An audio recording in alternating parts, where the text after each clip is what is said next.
Berjumpa lagi dalam Raja Wali pagi hari ini. Firman Allah pada pagi hari ini terambil dalam Yohanes 14 ayat 15 sampai 17. Demikian bunyi firman Tuhan. Perikopnya berjudul Yesus menjanjikan penghibur. Jikalau kamu mengasihi aku, kamu akan menuruti segala perintahku. Aku akan minta kepada Bapa, dan Ia akan memberikan kepadamu seorang penolong yang lain, supaya Ia menyertai kamu selama-lamanya, yaitu Roh kebenaran. Dunia tidak dapat menerima Dia, sebab dunia tidak melihat Dia dan tidak mengenal Dia. Tetapi kamu mengenal Dia, sebab Ia menyertai kamu dan akan diam di dalam kamu. Bapak Ibu semua dikasihi Tuhan, pada hari-hari ini umat Kristen di seluruh dunia sedang mempersiapkan hari Pentakosta. Hari Pentakosta adalah hari ke-50 sejak Yesus bangkit dari kubur, atau hari ke-10 sejak Yesus naik ke surga. Ada banyak gereja yang mempercayai bahwa Roh Kudus yang dijanjikan ketika Yesus terangkat ke surga berlaku sama juga buat kita saat ini, yaitu sebagai roh penghibur. Dan di dalam pelayanannya, Yesus juga di dalam Kisah Rasul 1 ayat 4 melarang murid-murid untuk meninggalkan Yerusalem, tinggal diam berdoa menantikan janji Bapa, yaitu Roh Kudus sebagai penghibur. Kalau kita lihat asal kata Roh Kudus itu dari bahasa Yunani yang berarti parakletos. Parakletos itu dapat berarti sebagai penghibur, penolong, pembela, atau pendamping. Penghibur itu adalah disebutkan sebagai roh kebenaran. Dan di ayat 17 tadi dinyatakan bahwa dunia tidak dapat menerima Dia, sebab dunia tidak dapat melihat Dia dan tidak mengenal Dia. Tetapi kita, anak-anak Tuhan, roh penghibur itu akan tinggal dan menyertai kita. Bapak Ibu semua, dunia saat ini sedang dalam kondisi penuh kekhawatiran, penuh ketidakteraturan. Kita tetap butuh penghibur itu. Di dalam Yohanes 14 ayat 17 dinyatakan bahwa penghibur itu menyertai kita. Ada 3 hal mengapa kita perlu penghibur itu, perlu Roh Kudus itu. Yang pertama, di dalam Yohanes 14 ayat 18 berkata, "Aku tidak akan meninggalkan kamu sebagai yatim piatu.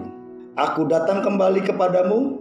Nah, di sini kelihatan ada 2. Yang pertama, Yesus berjanji pasti akan datang kembali menjemput kita sebagai anak tebusannya. Yang kedua, selama menunggu Dia datang kembali, kita tidak ditinggalkan seperti ayam kehilangan induk, seperti yatim piatu.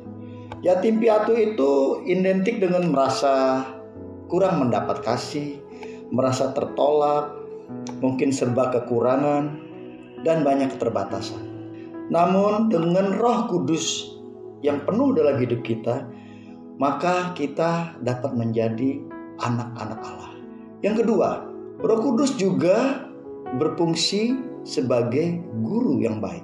Di dalam Yohanes 14 ayat 26 dinyatakan, "Tetapi penghibur, yaitu Roh Kudus, yang akan diutus oleh Bapa dalam namaku, Dialah yang akan mengajarkan segala sesuatu kepadamu dan akan mengingatkan kamu akan semua yang telah kukatakan kepadamu." Yang kedua, Roh Kudus sebagai guru, bagaimana Dia mengajarkan apa yang Tuhan Yesus katakan buat kita dan memberi pewahyuan baru sesuai dengan firman Allah. Roh Kudus yang selalu menyertai kita, tidak hanya menyertai tapi mengajarkan. Dan di dalam Kolose 3 ayat 16 dinyatakan bahwa hendaklah perkataan Kristus diam dengan segala kekayaannya di antara kamu, sehingga kamu dengan segala hikmat mengajar dan menegur seorang akan yang lain, dan sambil menyanyikan mazmur dan puji-pujian dan nyanyian rohani, kamu mengucap syukur kepada Allah di dalam hatimu. Yang kedua, Roh Kudus mengajarkan kita menjadi guru dalam kehidupan kita sebagai berjemaat. Kita secara pribadi menerima ajaran-ajaran Yesus tercermin dan diimplementasikan dalam kehidupan kita. Tetapi di sisi yang lain, firman Tuhan bilang, Kristus yang telah diam di dalam kita, itu kita gunakan dengan sebagai kekayaan berupa segala hikmat pengajaran, juga untuk menegur, mengajar seorang dengan yang lain, bahkan memanjatkan pujian syukur pada Tuhan. Yang ketiga, Roh Kudus berguna untuk memampukan kita menjadi saksi. Ini penting karena ketika kita menerima ajaran dari Tuhan, Tuhan bilang kita harus banyak menjadi saksi, memenangkan banyak jiwa. Di dalam Kisah Rasul 1 ayat 8, tetapi kamu akan menerima kuasa kalau Roh Kudus turun ke atas kamu, dan kamu akan menjadi saksiku di Yerusalem dan di seluruh Yudea dan Samaria dan sampai ke ujung bumi. Yang ketiga, ketika Roh Kudus menyertai kita dan diam dalam kita, maka kita dimampukan menjadi saksi. Tuhan bilang pertama Yerusalem.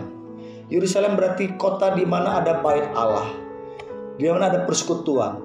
Yerusalem kota yang kecil di antara kerajaan Israel, berarti dimulai menjadi saksi dalam keluarga. Yang kedua, seluruh tanah Yudea, berarti di dalam lingkungan keluarga dan sekitar kita. Yang ketiga, sampai ke Samaria. Samaria tidak berhubungan karib dengan orang-orang Israel. Sampai kepada lingkungan di mana mungkin ada orang-orang yang menjadi musuh kita. Dan yang keempat, sampai ke ujung bumi. Tidak ada batasan. Roh Kudus memampukan kita menjadi saksi. Yang ketiga, Rasul Paulus sendiri di dalam hidupnya sudah memberi teladan. Dalam Galatia 2 ayat 20 dikatakan, aku hidup, tetapi bukan aku lagi yang hidup, melainkan Kristus yang ada di dalam aku. Bapak Ibu semua, saat-saat ini kita tidak hanya memperingati hari Pentakosta yang diperingati setahun sekali. Kuasa yang sama 2000 tahun yang lalu tetap ada sampai hari ini. Dan kita butuh Roh Kudus itu untuk memelihara kita, untuk mengajar kita, dan untuk memampukan kita.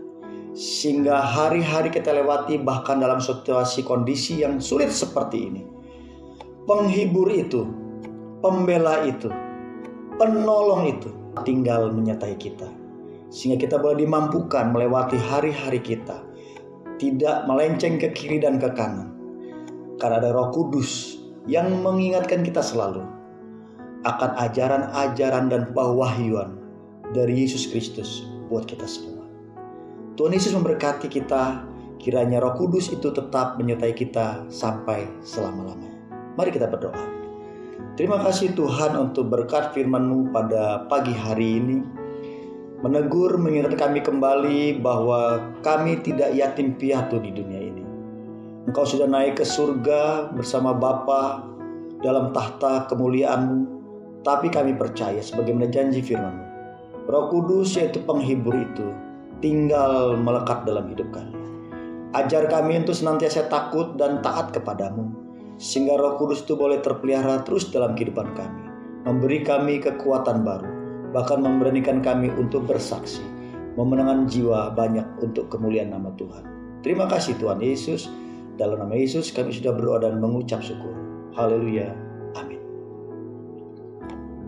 Bapak Ibu Saudara, jangan lupa hari Sabtu ini seluruh jemaat GPDI Raja Wali ada ibadah doa. Masing-masing keluarga mengambil waktu 30 menit mulai jam 2 sampai jam 5 sore. Sesuai dengan pokok doa yang sudah disediakan. Tetap di rumah, memakai masker, jaga jarak, ikuti aturan pemerintah. Kita lawan bersama virus ini dengan ketaatan, dan kita percaya Tuhan menyertai kita semua. Dan jangan lupa juga hari ini nanti jam 6 sore kita ada ibadah live streaming jam 6 sore sampai jam 6.30 di saluran YouTube GPDI Raja Wali. Kita adakan secara live streaming ibadah doa kepenuhan Roh Kudus Jemaat Raja Wali Surabaya. Tuhan Yesus memberkati kita semua. Haleluya. Amin. Datang, datang urapiku, datang urapiku, datang segarkanku, segarkanku, Roh Kudus yang manis, Roh Kudus.